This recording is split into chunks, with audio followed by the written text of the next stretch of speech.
turning of the guard, I would say, to where like, because you had Stewart, you had Dungey, you had Carmichael, they all like retired at 25, 26. Well, now all the real fast guys are damn near over 30. But he's on the younger side of all those guys with Brayton, Marv, Tomac, Kenny, everybody. And I just think that we're going to see a dude I think he's going to win the most races. I think his worst races are still going to be like fifth. I'm just going Dylan all the way. So go ahead, Chris. Go ahead. You mentioned age. I thought Tomac was the same age as Dylan. He's not 30. I don't know what. I don't think he is. So okay, well, there's a difference between age and just mileage. Exactly. Yes, and I get that. Tomac's got a lot more mileage on him, but he hasn't had a lot of major injuries. And I think you're crazy that they're going to give 29. more.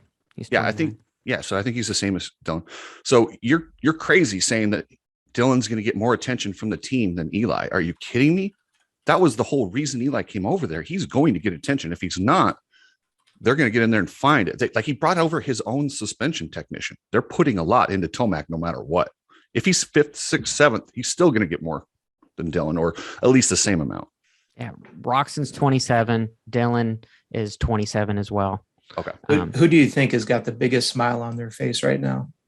Mr. Bobby Reagan is sitting there with his cup of coffee because he's got two guys that want to prove, to Johnny's point, that they are the top dog underneath that blue umbrella. You got Tomac bringing a tremendous amount of history and success. You've got Ferrandis that's got a lot of momentum. Chris, you bring up a good point. Maybe I'm wrong. I don't think Tomac's been injured since he blew out both of his shoulders, has he? Nothing major. Yeah, I mean, nothing that's kept him off the track. No, well, he missed one round because of his shoulder that he hit at Anaheim. But other than that, I don't recall any. And so you look at that athletic maturity. Every gate drop adds more maturity. Look at Bobby Reagan. He's got two guys that want to show that they are the top guy. So they're going to continue to push the envelope up, where if we go back over to Sexton and Roxon, Honda's really pissed because Kenny hasn't delivered in 3 years. You've got Sexton who feels a little frustrated that he didn't get enough undivided attention. So are they fighting it the same way that Tomac and Ferrandis are? I don't think so at all. I think that's more of an in-team fighting where Ferrandis and Tomac are like, no, I'm better. No, I'm better. No, I'm better. No, I'm better. I look at Sexton and Roxon, they're just trying to essentially justify themselves amongst the team, where those two, Tomac and Ferrandis, are like, no, I'm the better guy. No, I'm the better guy. Well, think about it. You've got Tomac bringing all of that success with Ferrandis coming off of a recent success. That's an ideal team environment right there. Because we saw KTM had it 2 years ago. Excuse me, Johnny. No, I'm interrupting you. I'm the one being you're dickhead. good. And yeah, you are. I'm just kidding. Yeah, we all I'm know I'm a dickhead dickhead. to say that. Yeah, I just did. I am a dickhead. Oh, me too. Dickhead. Mix and ass, right? Mix and ass. So this is kind of another shitty analogy, but Tomac is kind of like the Conor McGregor of motocross, coming, just completely taken over. And now that he's achieved everything that he has with multiple motocross championships, and then now he's got his elusive Supercross championship, what's his motivation to continue to improve on what he's done? He's been considered the best rider in the world, and now, arguably there's some other guys like Hurlings are involved in that conversation, but Tomac, at least in my opinion, is not in really the argument of the fastest guy right now. And I think Dylan is almost in that argument where he's got the motivation. He's got the reason behind to push in those scenarios where like things aren't really going your way. I think he's going to make it happen because he's never had a championship 450 title before. And he, I believe, thinks that he deserves to have one. So again, that's why I think over at Yamaha, he's the dude that is going to be holding the big championship trophy at the end of the year. Johnny, I totally disagree with you. I think it's all up here. You're questioning his motivation, Tomac's. How can you? This guy's coming off of Kawasaki. He's pissed. He really wants to prove Yeah, I That would it was like to believe that. We talk about the whole mileage thing. You know, this sport is so incredibly dangerous. These guys have to put so much on the line. And when you have money, when you have everything already taken care of for you, like what is your motivation to risk your life for Johnny. something that This you've already achieved? Tomac's had that his whole life. His dad's a professional athlete. They live on a beautiful farm. He didn't have to go risk everything, I even just to know, be a and racer. I know. And that's why I'm saying is in this season with this many good riders, when you're up against guys that are willing to risk everything, what is your motivation to get to their same level and be on that just hair edge of really, really hurting yourself? And I don't think Tomac is willing to do that, dude. I think those guys are now starting to think about like, okay, what am I going to do with now that I've got children? What am I going to do with, I want to watch them grow up. I'm not trying to be a sourpuss here. I'm just saying these guys have been successful. They've done it. They've made it happening. Now it's getting towards to start thinking about what's the next step in their future. I'm going to be fucking blown away if Tomac wins the championship this year. Yes, everyone can say, you know, Johnny doesn't know shit. That's all cool and everything. But moving on to that. Hold on. I got a couple. Go ahead, Chris. Go ahead. Johnny, 2 years ago, you told me Tomac didn't have motivation and he was going to retire. Last year, I believe you also alluded to not motivation, going to retire. Oh, and now man, you're going this again. is not aging. Sooner or later, you're going to be all right. So maybe it's this year. I don't know. That's the thing about predictions, dude. You keep making the same effing prediction, and then once it happens, then you go like, "Hey guys, look, I'm a genius. Timestamp. I made the prediction. It happened. Boom, boom, boom. Trump 2024." But think about this. We have an excitement level from Ferrandis going into the 450 class because he's the new kid on the block in that class. If you take the age out of the equation, just if you look at the timeline, and this is just only for illustration purposes, If Chad Reed lines up on the gate tonight, AC would have no problem moving Chad Reed.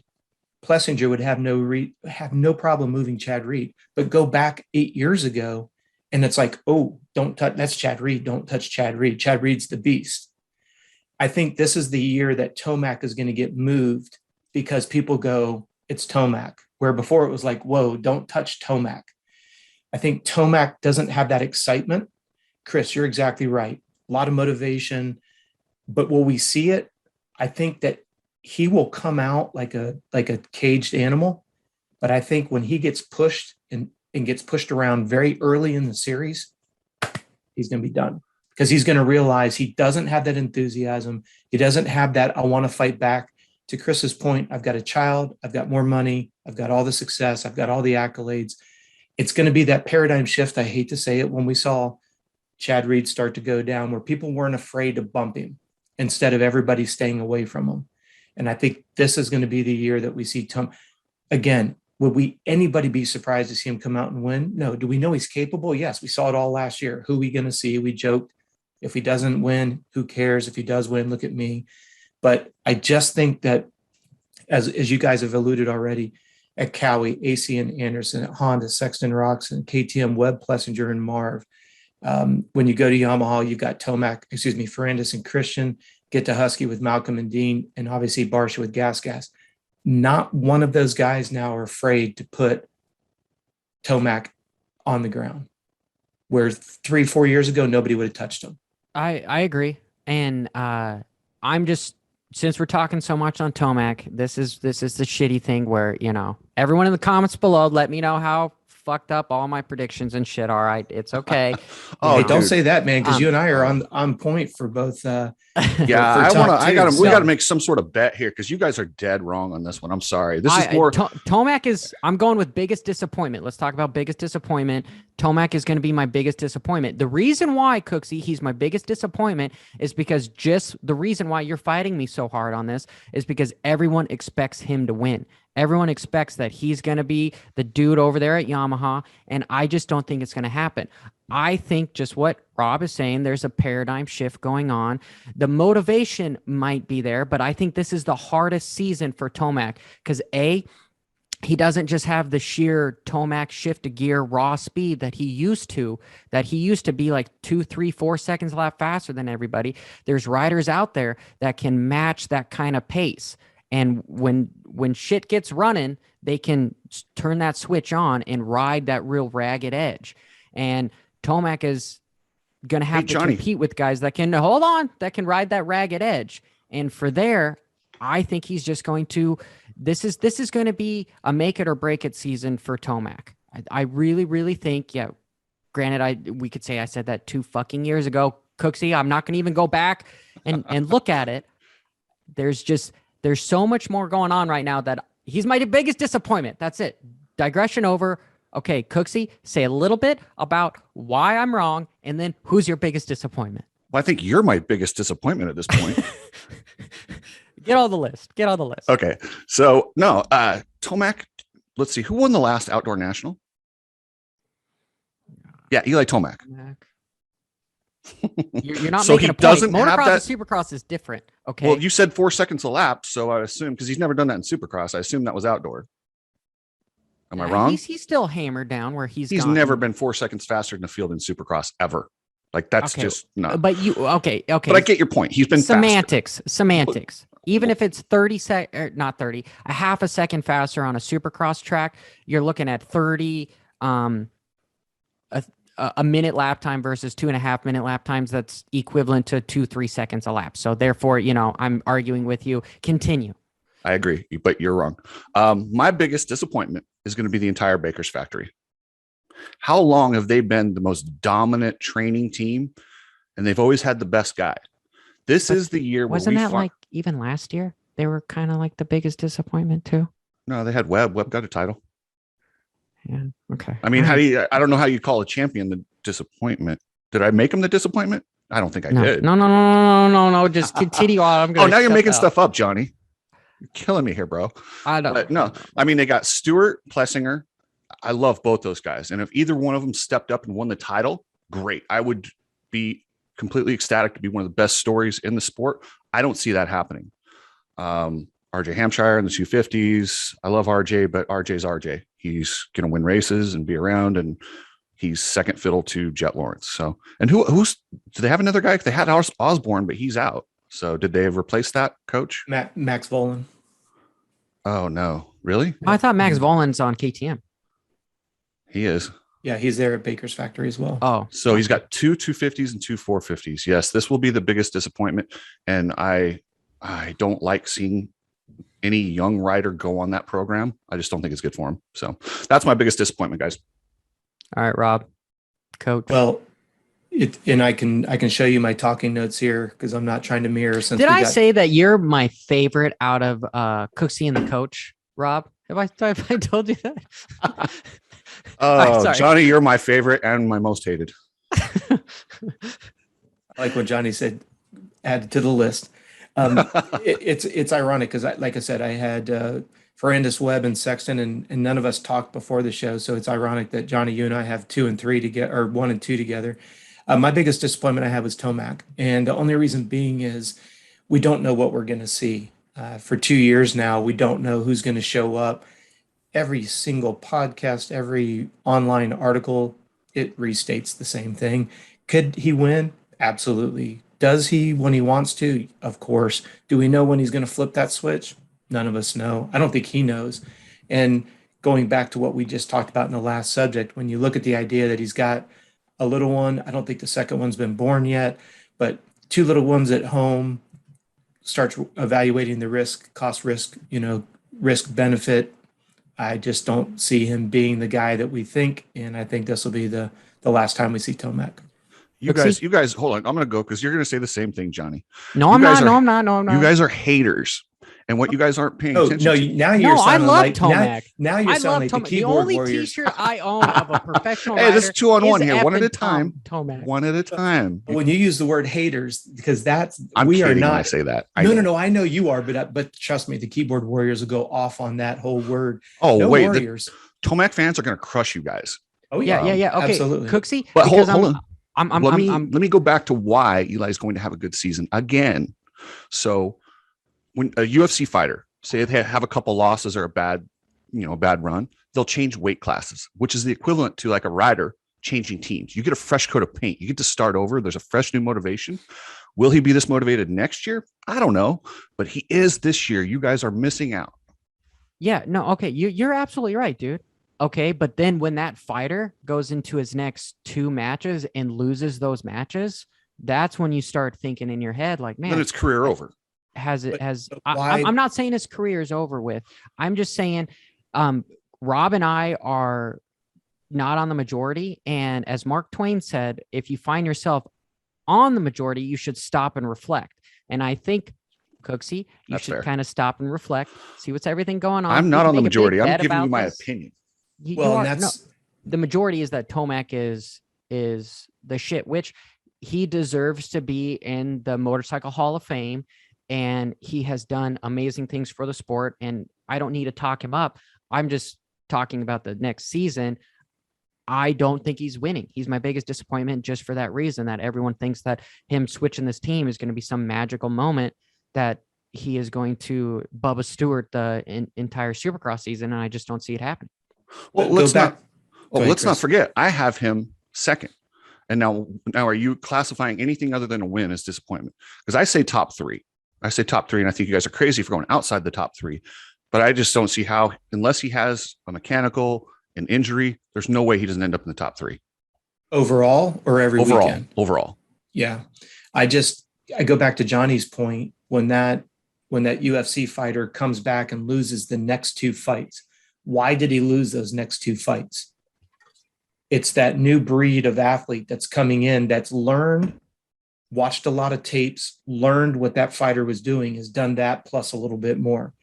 And that's what I think you're going to see this year. Sexton, Roxon, AC, Anderson, Webb, Plessinger, Marv, Savachi, McElrath, Ferrandis, Christian Craig, Bogle, I think will be a surprise for some people, Malcolm and Dean, and Barsha.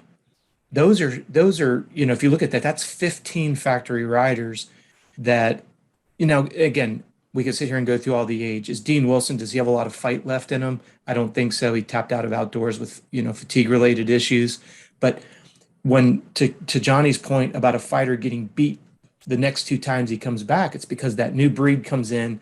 There's that hunger. There's that fight in the belly that I don't see Tomac having this year. And the only reason why I say that, not on a hater level, just looking at the inconsistencies last year. Why? A bike he's familiar with. Now, granted, we understand there was a lot. He was due for a change, no doubt. Like you said, Alan said it tonight or today's conversation, probably on both sides. Callie was tired of hearing him whine about everything. He was tired of not being listened to. The honeymoon's over, right? In this case, Tomac was so inconsistent on a chassis that he knew, a bike that he's won on, with people around him that's been successful. And the inconsistencies in the results, Chris, unfortunately, fall outside of your idea of being top 5 every weekend. Because when he was bad, he was really bad. When he was good, he's really good. And that's where I think it gets into that psyche, like he just didn't give a shit. Now, again, it could be like he didn't give a shit because he was on a green bike anymore. None of us know. We're all spitballing. It's not like we've got him on the line and we can share his thoughts. And even when you do get him on a podcast, he doesn't share his thoughts. So it doesn't matter either way. Do you guys remember the 96 season when McGrath got beat by Emig? He was on the Suzuki. Everyone was saying the exact same thing you guys are saying. He jumps on Yamaha, fresh coat of paint, 3 more titles. Am I saying 3 more titles? But I'm just saying, I think you're going to see an improvement over last year, which puts him in the top 3 consistently. How many more years did McGrath race after those 3? Didn't he go 2 more? Yeah. So if you're he went 3 to championship, lost to Carmichael, was going to ride a KTM, hurt his hip, and that was it. But if you were to tell me, if we were going to go on timelines, though, this would be when Tomac left Geico and you had that fire in the belly. He wanted to show he was the next guy that wanted to be the badass dude. That's where Ferrandis is at. Tomac, unfortunately, is that timeline is past him. He doesn't have that fire in the belly. We know he's capable of it. I just think that these new guys have so much more excitement. And will Tomac refire himself up? Well, for the sake of the sport, I would love to see it. I was only 6 at the time. Okay. But Emick, wasn't he really one of the only guys that could beat McGrath at the time? The year before, McGrath won 14 of 15, and he almost beat Emig on the one. So no. Well, I'm saying like this season, if we're going to compare, you just were saying that there's like Oh 10 yeah. guys that could win. And if we're going back to that deal. So what I'm saying is like, if you look at like a performance graph, when there's a big breakthrough, people jump up. You have a McGrath, you have a Carmichael, you have a Bubba, like Carmichael, what he did was he brought the sheer just effort. Let's just put a shit ton of effort, just workload into the sport. Okay. And he was dominant. Couple straight seasons of winning everything, Supercross and that sort of thing. Even though he wasn't the fastest guy, people were paying attention. They found out like, hey, you don't have to be the fastest guy to win races. So I just need to get on Carmichael's program of just overwork. Well, what happened? You have this shift of everyone just start working their assing off. And so now it's harder for Carmichael to continue to be as dominant. So Carmichael retires. Same thing with Stewart. Stewart brought the whole Bubba scrub, where when he was the first guy to do it, arguably, okay, there's some other people, but anyway, he was the first guy on TV and everything to really make it mainstream. He was so much faster than everybody. So there was like a revolution that happened. Then everyone started copying him, and then the gap became a lot smaller in speed. Tomac can be in that same genre of riders that have just been sheer dominant, and now everyone is closing in on him, and it just eventually he's just going to be passed is all we're basically saying. So we're just continuing to digress a little bit more. Let's talk about your standout riders, teams, whatever, of this season. So I want to say Jason Anderson on the Kawasaki is going to be my standout rider, because I think him on a good team that is a little bit more free, maybe a little bit more structured than maybe Husky was, as far as not just letting him do everything. I think him being a little bit older, I really would like to see Jason Anderson win a few races and have some sheer raw moments of entertainment and just be spectacular. And then if I had to go with maybe a privateer, it'd probably have to be Cody Schock because of his outdoor performance. I think that dude really needs to be picked up on a factory team, a big, good factory team, to be seen as a rider that can really make shit happen. So, Cooksey, hold on. I didn't know we're doing privateer, but Cody Schock, isn't he riding 250s? Is he riding 250s or is he jumping to 450s? Maybe he did get on a because he's on the Phoenix Honda team, right? Yes, he is on the Phoenix Honda team. Okay. So I really think that he rides a 450 better, and I'd like to see him up in the 450s. But my standout has got to be Jason Anderson on the Kawasaki for this year. So there's a guy that going back to the same issue we've been talking about, who's kind of lost motivation, right? He kind of lost motivation, kind of went through the motions last year, didn't come back for outdoors. Now he's got a fresh coat of paint, right? New team, new opportunities. That's a lot of motivation there. Hey, Johnny. Damn you with your analogies and trying to comparisons. Use my own words against me. It's the same, but it's different. Okay. That's all I have to say. It's the same, but it's different. And it's going to work to make you happy. We got to make some sort of bet. Anderson. It's not going to work for Tomac. Boom. Call me the I don't want to say Dalai Lama, but so I can predict shit. It's what's happening. The Swami. So Johnny will strictly adhere to the rules he makes up right now. Yes. But I mean, doesn't that what Feld and AMA and all of them do anyway? Oh, absolutely.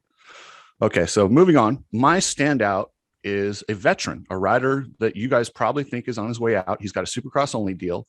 It's the Frenchman, Marvin Musquin. He has done so good this offseason.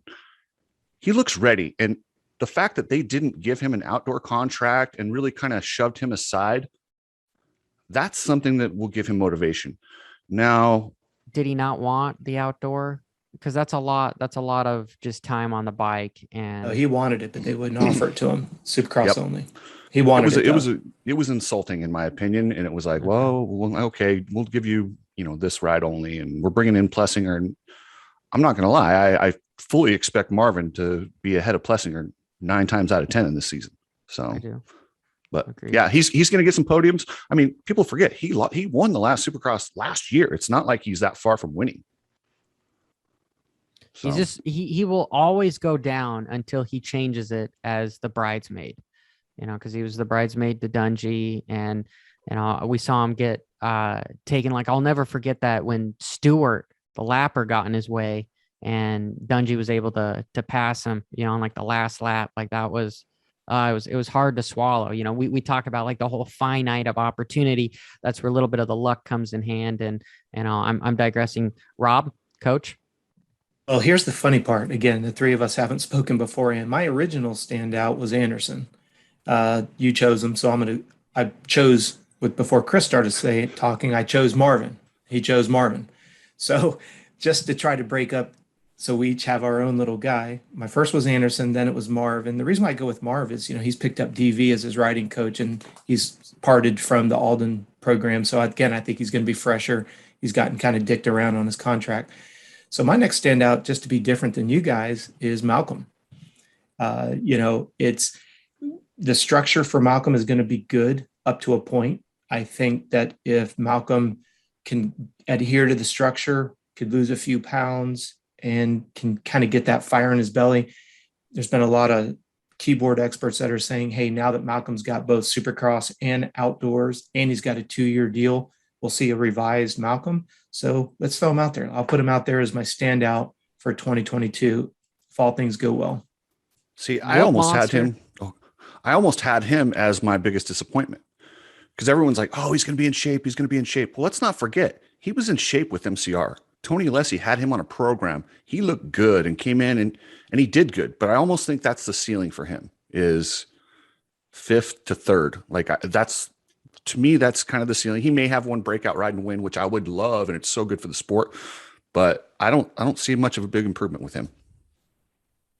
My big question on that is, remember when James signed with JGR, and they had they had a very strict program. You're going to live here, do our program. And James said, no, I'm not. So he was the first guy that blew JGR's model apart, and it never worked afterwards.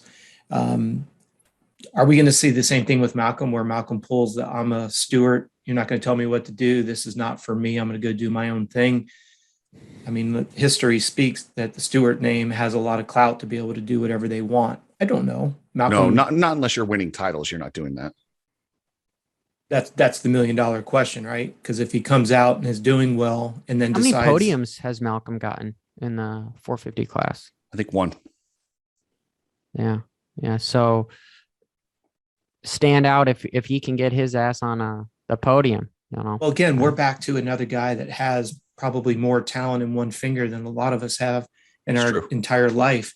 We hate to say it, but you could put Malcolm in that same category of, what are we going to see? Justin Hill, what are we going to see? Malcolm, what are we going to see? Tomac, what are we going to see? Heck, I guess we could go through every one of these riders. Well, we haven't even mentioned Adam Cincerillo.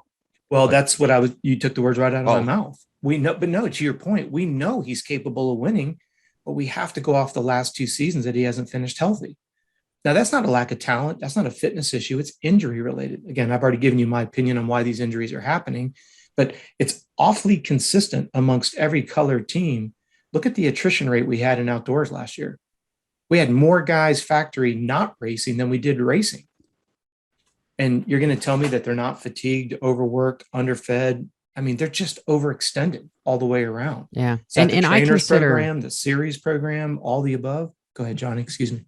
Yeah, go ahead. Interrupting.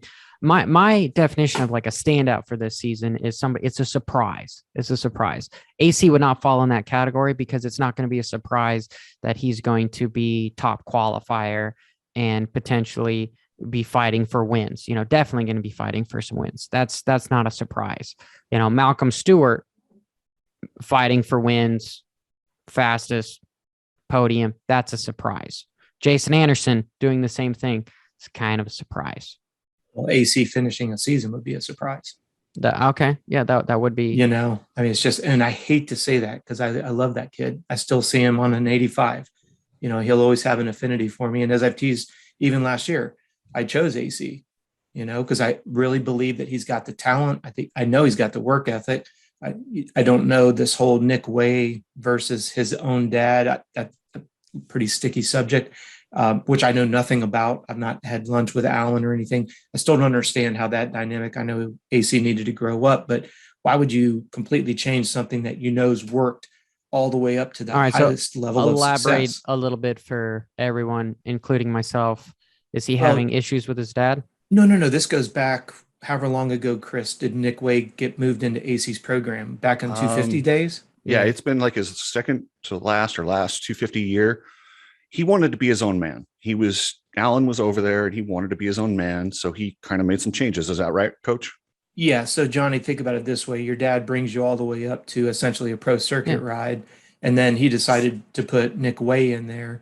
And again, we saw that with Villapoto, with his dad. We saw Everybody. it with everybody. Everybody. Yeah, that's not, it just is the most recent It's example. it's the problem as to why the sport doesn't become you have to work your ass off so much as an amateur, and the parents have to fit the dime and everything, and so then they're kind of left with 3 mortgages, etc. when their kid goes to become a professional. It's a fucked up scenario, and it happens to everybody, but nobody. But here's Yeah. what's interesting. Alan C., his dad, is a real estate guru. AC's grandfather is a real estate guru. Unlike a lot of other situations, his parents had never lived off of AC's money, ever, and never will, never need to. So when you look at some of these scenarios, all I'm saying, and I want to bring the conversation back because I don't want the listeners to get caught up on, there's a rift between the parents. No. That's not what I'm asking. All I'm saying is AC had such an incredible, when I was working with him on 85s, he never had a broken bone except his coccyx bone. That's your sit bone, because he looped out. They were training at Waldo and he looped out. That was the only bone he broke. I got interviewed by a European magazine that said, hey, because AC gets plucked out of the 85, first time in history, goes right to a 250 pro program. Never been seen before. The question that was asked of me is, how do you think AC will do? And I was very honest.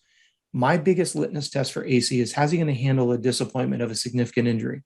He goes over to the European Supercross, smashes the wall. He's been hurt every year since. Yeah. Now that, and I'm not putting words in anyone's mouth. For the listeners, don't grab the keyboard and start saying I'm a dick. Go listen to AC's interviews on Jace at Gypsy Tales when he was at his lowest of lows and thought his career was over because he couldn't seem to be the future. He wasn't developing on par, like you were saying, Johnny, where everything just seems to be natural, right? That's where the luck comes in handed. You Right. have such talented riders like Kennard, But you have that progression and that expectation. And then AC's kind of fell off. The biggest competitor he had was Cooper Webb. Cooper's now 2-time champion, now moves to 450 as a 450 championship.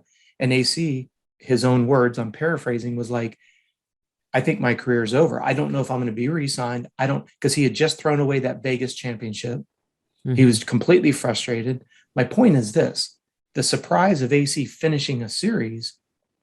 And then if you look at how durable AC was underneath his dad, I don't know how all this works. I know Nick Way has a tremendous amount of experience and all that, but I just find it interesting when you look at Chase Sexton, he still has his dad with him as part of his infrastructure, as kind of that wise counsel. Now, this conversation's gotten a little bit convoluted. Yeah. We originally Coach, I got to jump in there. When he hit the wall and had the initial injuries, he was with Alden.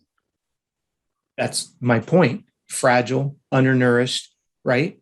But I don't know how you can, like you said, Allen, when did he leave Alden and go to Allen in between, or what do you mean? I guess I don't know the whole story on that. I don't know the exact timeline. I know that there was that transition where he went from the 85 class to the 250 class, goes to Alden's program, hits that wall, in my opinion, extremely frail, very fragile, never fully recovered from it, in my opinion, to the point that he has to go have shoulder surgery.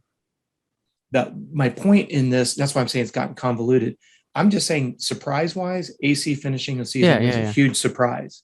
So hopefully he's healthy and hopefully he can finish the whole season. But the biggest change since he's gone pro and has not had the durability is when his dad was taken from the equation. And I don't know if that directly. So then other people might potentially be making decisions for him rather than his dad kind of making some of the better. That's kind of where I'm getting out of this. And yes, we're getting way convoluted on it.